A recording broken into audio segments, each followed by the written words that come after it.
Welcome to the Cell Guru Show. We've got a very, very interesting show for you today, including Twitter Spaces. So, Clubhouse took everybody by surprise because it was an audio-only app. But, I've had my apprehensions. And then I said, one of my biggest apprehensions was that Facebook and Twitter getting into the same space. So, we'll actually talk about Twitter Spaces. I think this is going to actually wipe out Clubhouse, but then it may or may not happen. Then we'll talk about something that is used by every company today to show off about their phones, benchmarks.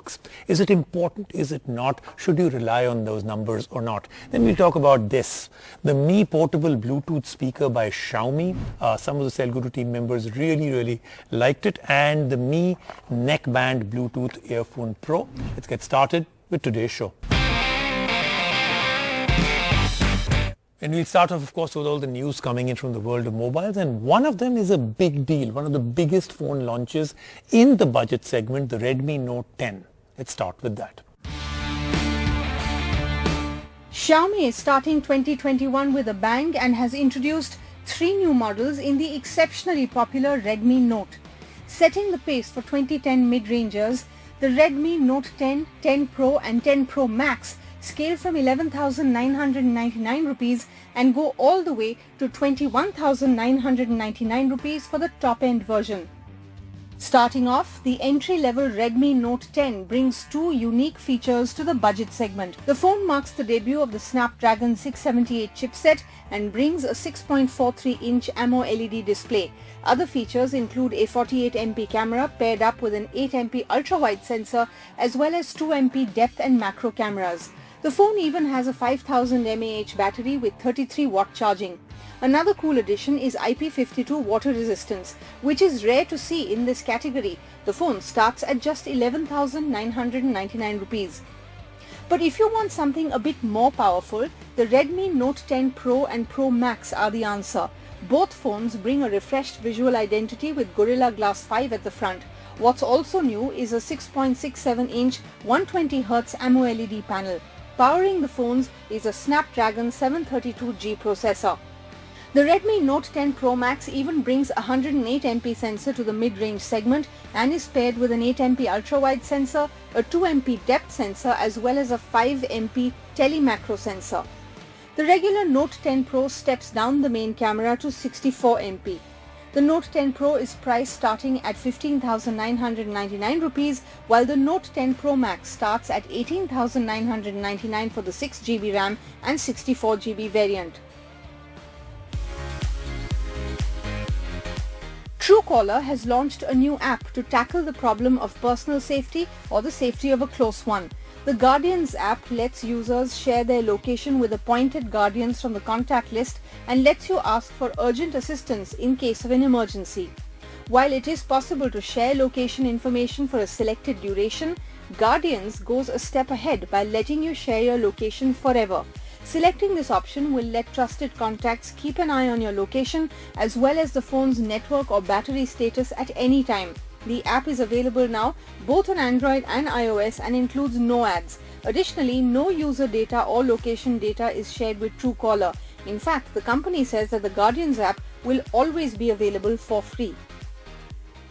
Let's move on now to our top story, Twitter Spaces. Like I said right in the beginning, Clubhouse came in. It was only iOS, only audio, only by invite. Android version just around the corner. But before they even get their act together out there, Twitter Spaces is almost here.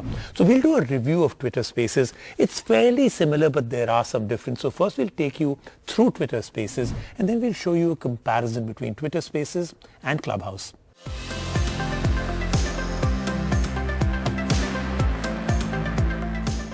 Following the lead of viral sensation Clubhouse, Twitter is now officially getting into the live conversations and community space.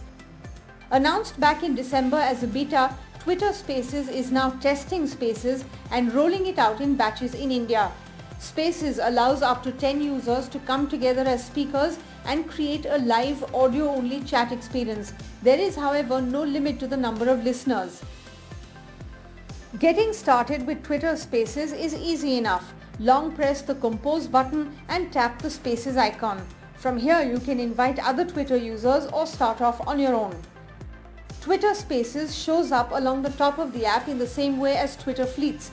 Tapping an active space lets you drop into an ongoing conversation.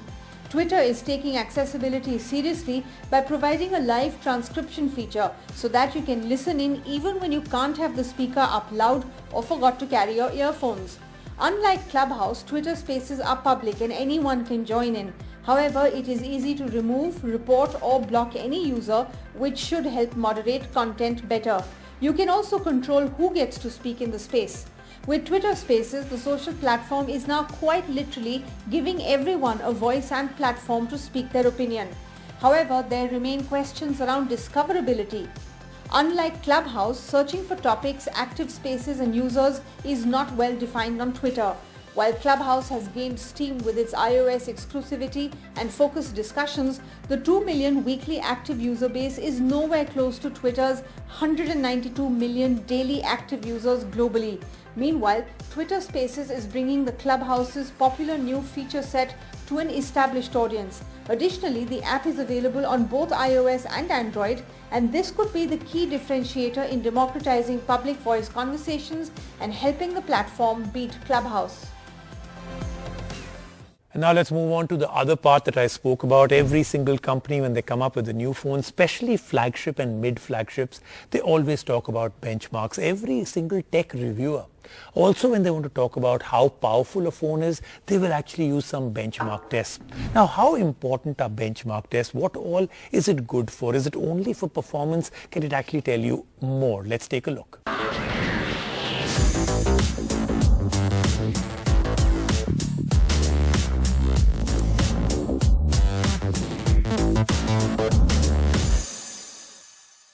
We're setting a benchmark with the story we are doing today, and you'll understand why I'm using that word.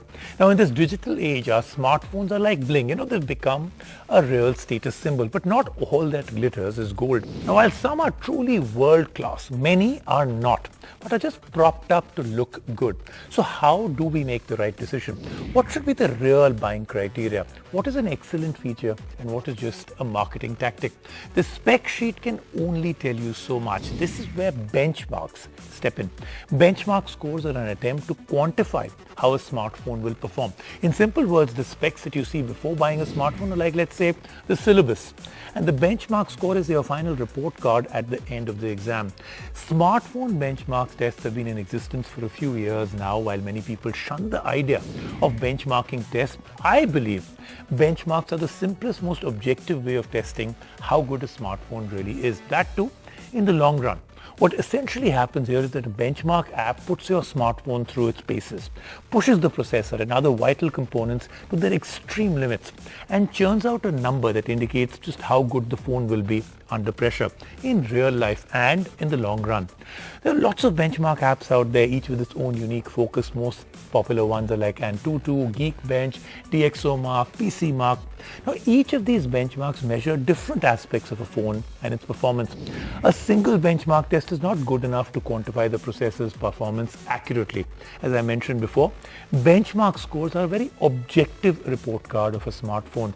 These scores come in handy when you're stuck between two smartphones that, let's say, have almost identical specifications and almost the same price. Running the same benchmark test on both devices will tell you exactly which device is better. The numbers will tell you that story. This happens because the benchmark tests run different apps and simulations to get a real-world use case, and whichever phone is optimized better to handle the load gets a higher score. Smartphones, however, are a very complex device. It's not a simple little thing, right? They pack so much technology and a variety of computing. Very, very complex to come up with a single measure that befits the overall performance. Therefore, no matter which benchmark you run, there are some aspects of a smartphone's performance that you just cannot ascertain. These aspects are not targeted by any of the major benchmarks. This is exactly why when you compare two devices with identical specs, you will only find out which device is better in some number report cards, but never know which one will actually give you a better experience in real world usage over the years. A benchmark app will never be able to tell you how good, let's say, your music will sound on your phone. That is entirely dependent on how well the audio is tuned, which drivers and codecs are installed, what speaker there is. There's no way to determine the real battery life also on a smartphone by doing a benchmark test. This is because the test puts your phone to the most extreme ends of use. This isn't the way we actually will be doing things. This is heavy activities back to back. Thus, the test doesn't really denote real life usage. Another area where I think benchmark tests don't give any real results you can use is connectivity and communication quality of a device. Even something as basic as location accuracy is usually ignored in benchmark tests. Now, these and many more are all very important from the overall user experience point of view. However, these aspects are rarely measured or even spoken about. Although benchmarks are an important area to consider at the end of the day, what matters more is how the overall experience is of using a smartphone. As we just saw, some of the most important aspects of the smartphone experience can never truly be captured by objective tests like benchmarks. So it's important that benchmark reports figures that are closer to the real world experience performance that you and I will experience every day, rather than just reporting how a device will perform at peak. Now, Qualcomm Technologies is known to have smartphone processors with not only great user experiences but also high benchmark scores. Let's hear from Qualcomm and understand how benchmarks should really be treated by you.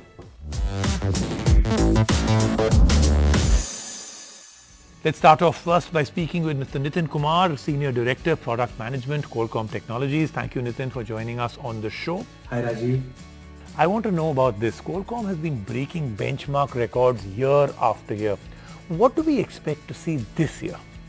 Rajiv, when we announced Qualcomm Snapdragon 888 mobile platform this last December, we delivered on our promise of providing the most enhanced user experience on a mobile device. And that experience is across all technologies, whether it is 5G, CPU, graphics, artificial intelligence, gaming, camera. Across all technologies, Snapdragon provides the best experience. A few weeks after that launch, we released our benchmark scores across a variety of benchmarks on Snapdragon 888 platform. And those benchmark scores showed once again that Snapdragon is the leader when it comes to mobile processors in the industry. And then why do phones powered by Snapdragon processors provide a better experience than many others, even with higher benchmark scores? Qualcomm's engineers design these processors thinking about user experience. And when we talk about user experience, we talk about variety of user experience for a variety of users. You may be a simple user or you may be an advanced user on the phone. We want to deliver that best experience for everyone. Let me give you an example. Let's take gaming as an example. Whether you are a casual gamer or a high-end gamer, we design our processors to deliver that best possible experience across all the technologies. That is who we are, that is what's in our DNA, that's how we design our processors. Nitin, I think this is the million-dollar question. How much should a consumer rely on benchmarks when they're about to buy a phone? We recommend that you closely examine and understand each benchmark. If a benchmark is able to replicate the test case as closely to the end user experience, it is a good benchmark. In the end, the experience drives the behavior. Okay, apart from all of that, what else should a consumer evaluate before buying a smartphone? What's the real buying criteria they should look at? They should evaluate experiences. And experiences are very important. An experience across different technologies. Let me give you an example. An experience across connectivity and how fast is the download speed, how reliable is your connection, navigation, audio quality, image quality, video quality. All these different experiences across different technologies drive the end behavior, drive the end experience. And benchmarks, it is harder for them to measure all of these in a combined user experience, and that's what they should try and evaluate these experiences. Thank you, Nitin. Thank you so much for joining us on the Cell Guru Show. All right, from there let's move on to Dhruv Bhutani, editor of Android Authority, and ask him a little bit about what he thinks about benchmarks. Dhruv, thank you so much for joining us. Always a pleasure having you on the show. Now Dhruv, there's a lot of talk about benchmarks at these launch event of phones. Should a consumer really depend solely on these numbers? Hi Rajiv, thanks for having me here, and you raise a good question here. Benchmarks have traditionally been very important for evaluating the performance of a phone, but I don't necessarily think that it's the be all and end all of a buyer's decision. They make for good ways to gauge the generational performance improvements because you can see metrically how much a phone has improved over the previous generation. But that doesn't mean much to an end consumer. What the consumer needs is fluidity, the day-to-day usability, and also sustained performance, which can be gleaned a little bit from benchmarks, but not necessarily, in a way that is tangible to the consumer. So I feel like focusing on those real-world metrics is a lot more important than just focusing on benchmarks. But they do have a place, and they can be beneficial to some users for sure. So Dhruv, what's the one feature in smartphones that's most important to you? How do you measure it? Is it something that is just something that is more emotional? Can you actually measure it? So for me, smartphone imaging is perhaps the most important criteria because we've come to a point where, phones having Snapdragon 7 series processors, these are like mid-range phones, have more than enough performance for day-to-day use and general, even for gaming and everything. So that's really not a problem. It's imaging which really makes a difference to me. And there's both subjective and objective ways to test that out. I think it's a interesting balance between objectivity and subjectivity when evaluating the imaging performance of a phone. Okay, interesting. Dhruv, is there anything that you would like to measure today on smartphones but do not have a benchmark to measure as yet? Qualcomm's been making some big strides on the wireless audio front, especially with the true wireless headphones. So I'd like to see a few more benchmarks on that front, where we can, see the latency, the bitrate, the codecs being used across phones and headphones to ensure that you're getting the best possible quality. Very interesting. Thank you so much, Dhruv, for joining us. Wonderful to have you on the show. Let's take a quick break right now. On the show, when we come back, lots more happening, including a review of accessories.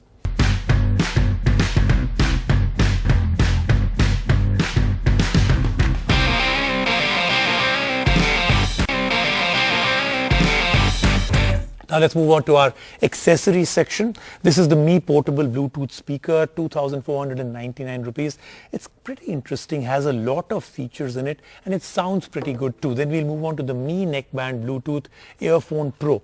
Now this is a lot of this category is now becoming very, very interesting. Did Mi do anything different from the rest? Let's take a look. Xiaomi is known for constantly adding new product lines to its portfolio. Now they've gone ahead and added another feather in their cap. With these newly launched audio products, Xiaomi has yet again launched great quality products at an affordable price. The first one is the Mi neckband Bluetooth earphones Pro. Quite literally mouthful of a name, but a really solid product from Xiaomi. This neckband brings active noise cancellation at a price of 1,799 rupees. While this of course isn't the best active noise cancellation available, the option of having it at such a low price makes the neckband a great offering already. We were impressed with the earphones and our music listening sessions were power-packed. However, the earphones are a little heavy on the bass, which may not be for everyone. We also hopped on a few calls with these and the response was fairly positive from the microphones. The earbuds are magnetically attached to each other and the neckband is pretty comfortable to wear. On the right side, there are volume controls and a button to toggle ANC. Xiaomi promises up to 20 hours of music playback and we like the battery life on offer. The next in line is a portable Bluetooth speaker from Xiaomi. The prerequisite of a portable Bluetooth speaker is the audio output as well as how loud it can get. And as expected, Xiaomi's portable Bluetooth speaker is pretty loud. It has a 16-watt sound output with two 8-watt drivers under the exterior. The speaker has a rugged exterior with mesh fabric, which means you can take it anywhere with you and it will serve you well. The presence of a mesh fabric on the speaker also gives it an IPX7 rating, which gives it protection from water damage. So if you happen to spill some water on it, just wipe it off and continue as normal because the speaker will definitely hold its ground. The controls on the speaker include volume rockers, a button to play pause the music, a Bluetooth button for pairing and also a button to sync two speakers together to play in stereo mode. For the price of 2,499 rupees, you will also get a battery life of 13 hours, which means you can take the speaker wherever with you and light up the party with it. That then is our Cell Guru show for this week. Do join me next week. We've got incredible phones lined up for you. See you then.